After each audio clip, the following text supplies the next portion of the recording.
I'm very excited about this next session. On stage will be two of the most influential people behind the rules and regulations governing California's cannabis industry. This intimate fireside chat setting will feature Lori Ajax and Amy Jenkins. Lori was appointed as chief of the newly formed Cannabis Bureau of Control by Governor Brown on February of 2016. Prior to her appointment, she spent 22 years working her way up the ranks at the Department of Alcoholic Beverage Control. She is incredibly experienced in this space. Amy Jenkins is a public affairs professional with more than 20 years of experience lobbying and consulting at the highest levels of government, including local, state, and federal. She has positioned herself as one of the most influential consultants on medical and recreational cannabis policy reform. Lori and Amy, it is a great honor to welcome you both to the stage.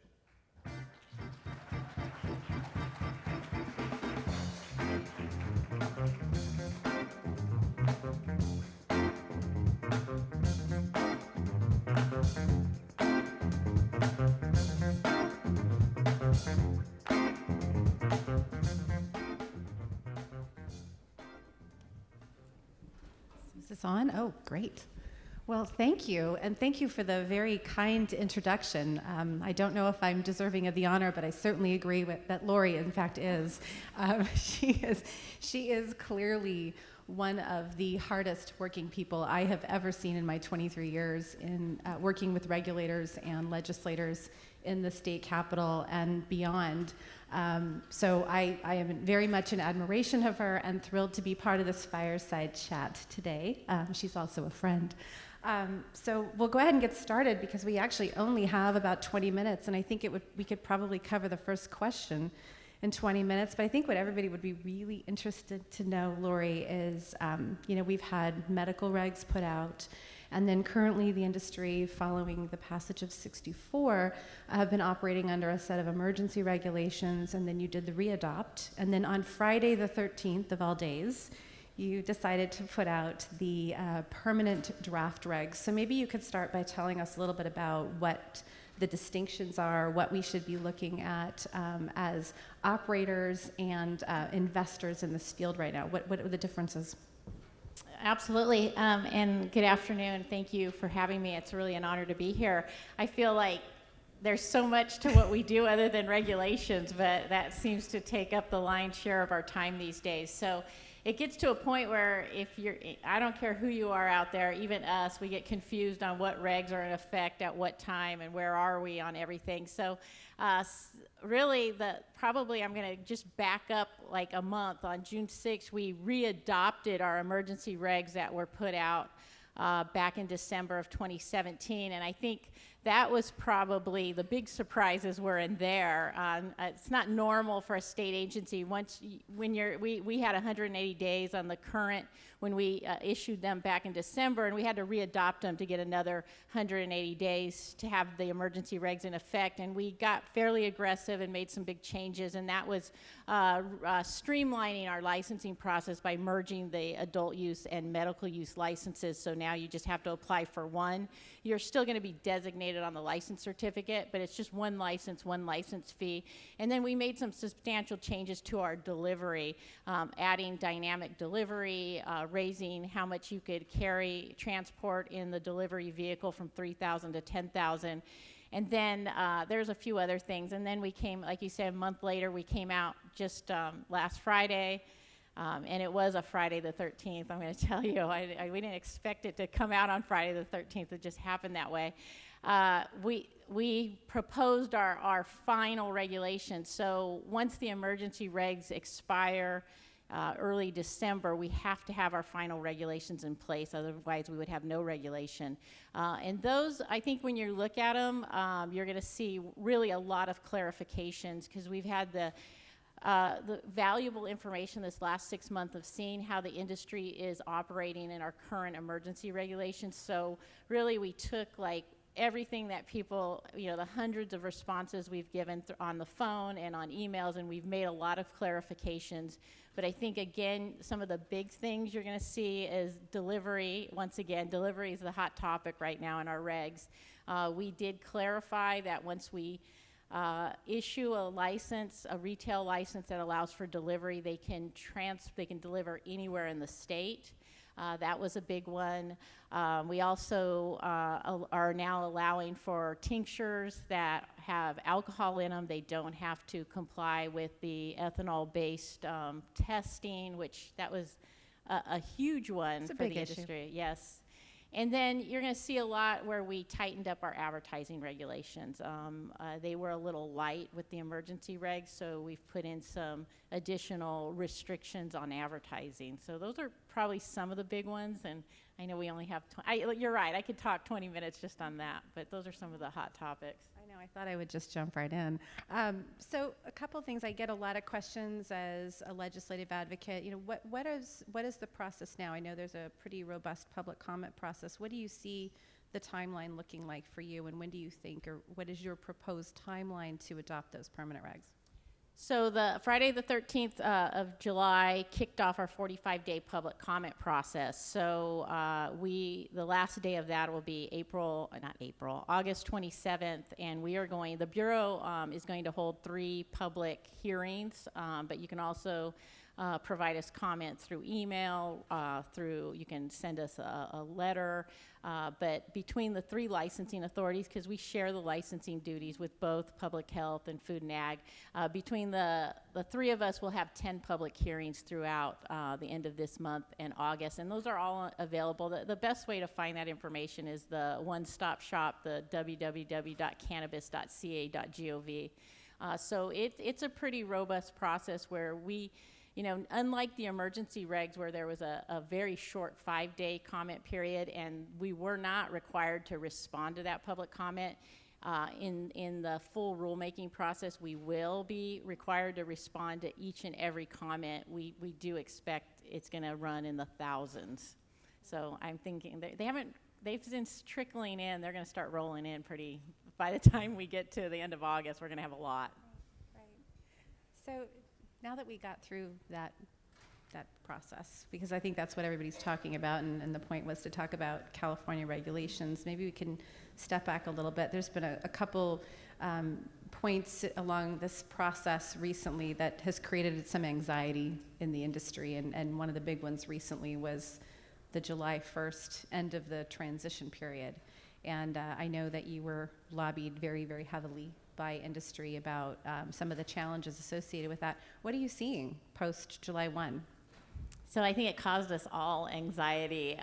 It was a difficult time for the industry. We realized that, but the transition period was from when we noticed it back in December. It was we knew once we started licensing people on January 1st that there would be a lot of folks that had non-compliant product, and so the 6 months was really that grace period to give them a chance to deplete that inventory. Towards the end, it was clear that we still had a lot of retailers that had a lot of product. So once I think we really got the message out that this was going to happen, there was a lot of great deals on cannabis. I understand there was fire sales. There was quite a bit out there. And then we did know that some of our retailers did have some empty shelves for it looked about a week before folks were able to get their compliant product, to establish those relationships with the distributors that had compliant product, and get inventory back on the shelves. I still think there's not probably the variety that they'd like to see, but I think as we keep moving along, I think we're going to see more of that and them having a lot of the products they had prior to July 1st.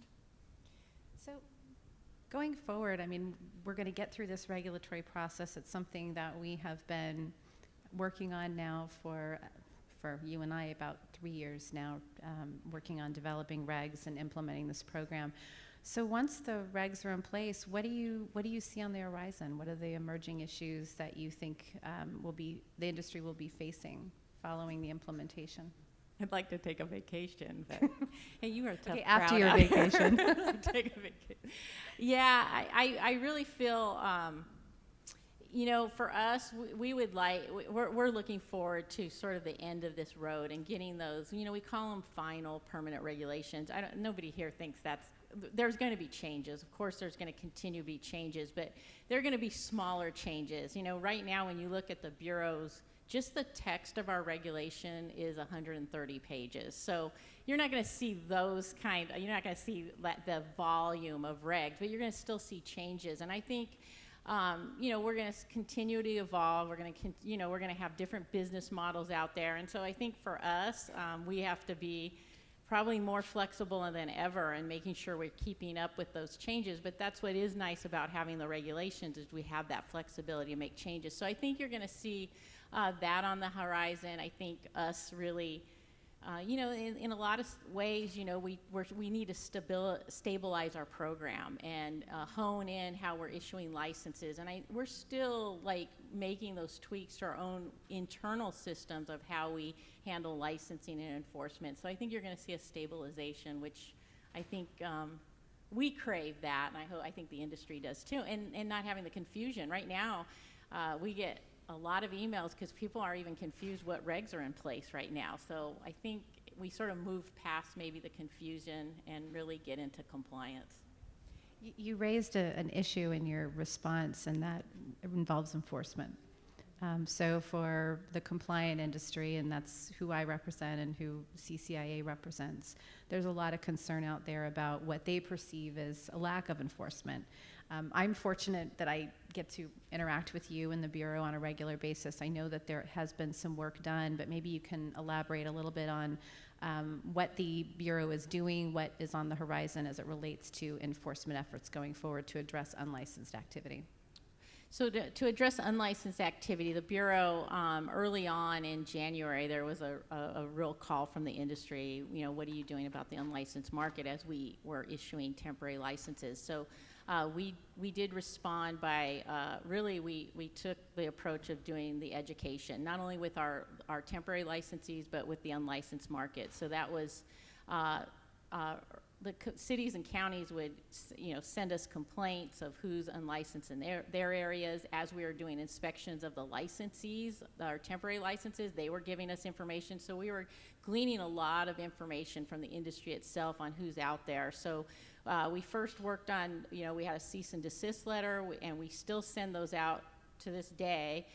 We scanned all the advertisements, whether it was newspapers or internet platforms, to see who was still conducting, who was advertising the availability of commercial cannabis, and making sure that either they had their license listed, because that is a requirement. If you're going to do an advertisement, you have to have your license. And those that weren't, making sure we were letting them know what the statute and the regulations say. So we did have some success with that. There was a lot of them we followed up with phone calls too. If we didn't hear back from our letter, we would call them up. Hey, it's the Bureau. And I think some of them, I always say they hung up, or they said, hey, we were waiting for your call, which that one always amazes me. Like, you were waiting for us to call? Anyway, so we were happy to oblige. And there was a lot of people that actually either pulled their advertising or said, we just don't know where to begin. I think we gloss over the fact that so many people have been operating without having to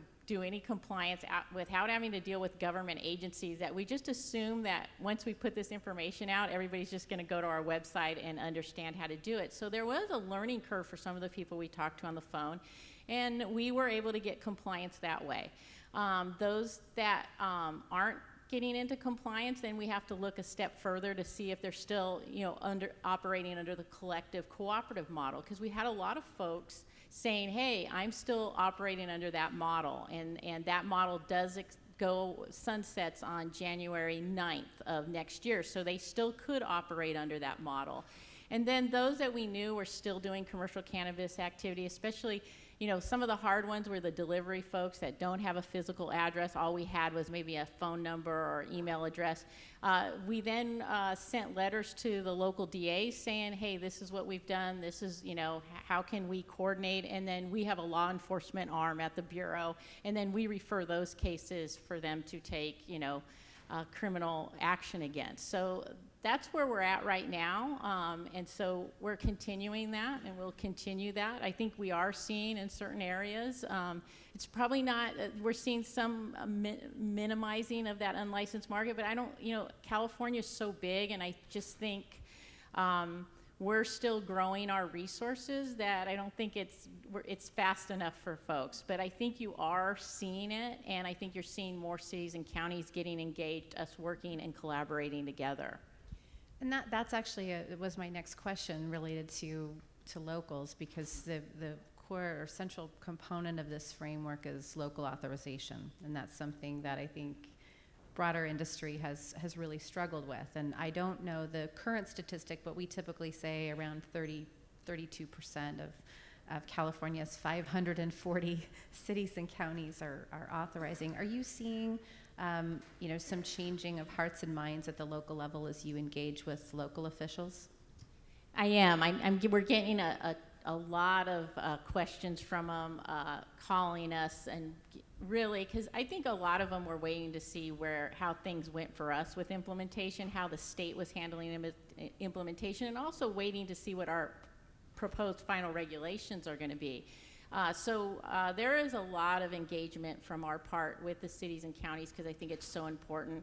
And I think, when you look back at Prop 64, local control was the heart of Prop 64. It really is important for cities and counties to make decisions for their communities. And so I think they've been very thoughtful with it, and I think they're now starting to realize, at least looking at, maybe we don't have to allow all of the commercial cannabis activities, but maybe picking and choosing what works for them. Maybe distribution or testing is the right commercial cannabis activity for their area. So I think you're seeing a lot of that. And then I think what's going to be very helpful is our budget just got approved, and we are now developing a local liaison unit. That's going to be 20 people that all their sole responsibility is to go out into the locals and answer their questions, educate them, and actually do trainings for them and their applicants. So I think you're going to see more movement, especially as this collective cooperative model sunsets. I think you're going to see a lot more movement. Great. Something I didn't know. That's awesome.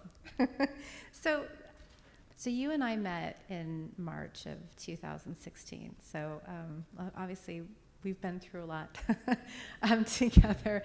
What would you have done differently? Like, knowing now what I know. I have to ask, though, because I think that all the time as an advocate in this field, is like, could I have pushed for this harder? Could I have advanced this? Are there things, as the first cannabis regulator in California, are there things you would have done differently knowing what you know now? Wow, that's a tough question. Mm-hmm. There's always, I'm going to tell you, you could always look back and go, yes, I would have done things differently. Honestly, I think I wish I didn't come into this so green. I didn't know anything about cannabis, and for whatever reason, I thought this was going to, not be so much different from alcohol. And I thought, God, I do alcohol regulation. How hard could this be? Wow, well, that was being naive. So I wish there was a big learning curve for me, so that would have been nice. But, I think when you look at what you could have, should have, would have, yes, there's been mistakes we made. I've made a lot of mistakes, but honestly, I'm going to say that's just made me a better regulator, is making those mistakes. And I think that's part of the journey with cannabis regulation. I think one thing I've seen is that we're learning together with the industry, because these regulations are new for the state. This is a new commodity that the state is regulating. So I think we are learning together with the industry, which makes us more tied to the industry than I have seen with alcohol regulation. I think we know we're sort of in this together, and I think there's more of a bond, which I think is really great. There's not this, oh, they're the state and that's the industry, and you sort of have them at arm's length.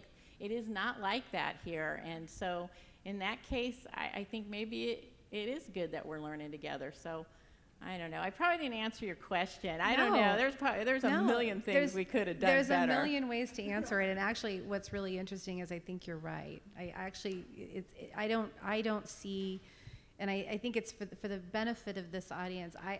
I have never seen the level of collaboration that we have experienced, or I've experienced as a public policy advocate.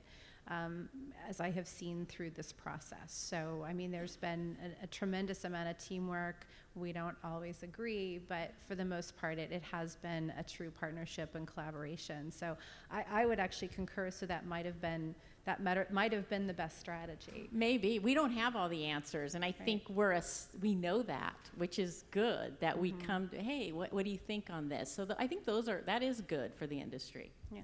So what would you like to share with the industry in terms of California regulation? Are there some general messages, things that you want the industry to know as you continue to roll this program out? Any sort of themes or messages you touch on typically?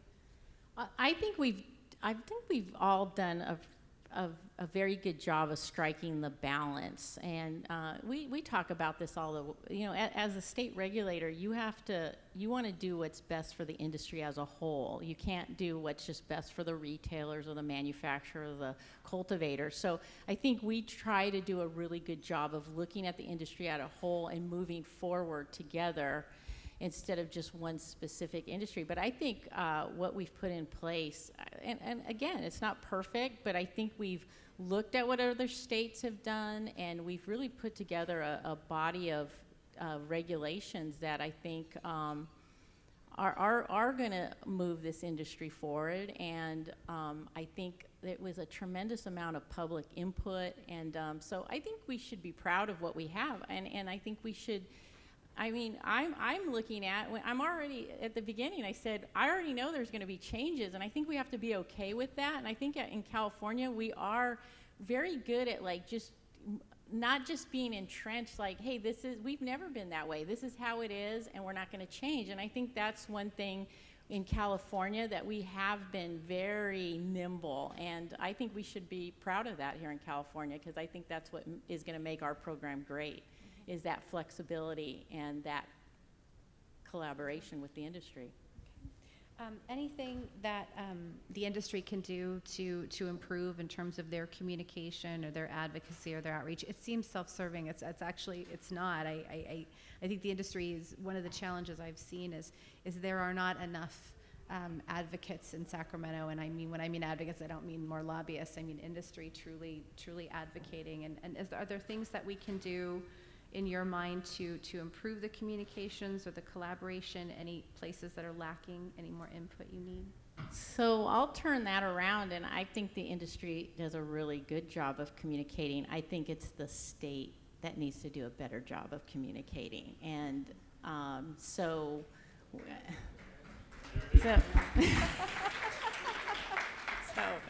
not for lack of trying, by the way, okay? But that is not our forte.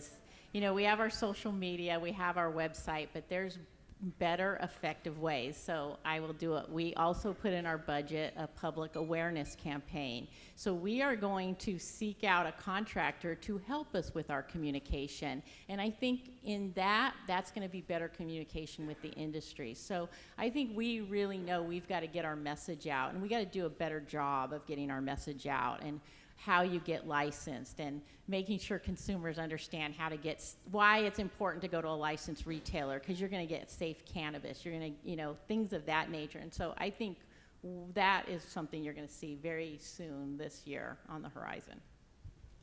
Well, we are out of time. It went by very fast. But I do want to, again, commend you on all the work that you've done, and all the work that you're continuing to do on behalf of industry. And it's a pleasure to know you, and it's a pleasure to work with you, and look forward to a lot more conversation going forward. So thank you. Likewise. Thank you.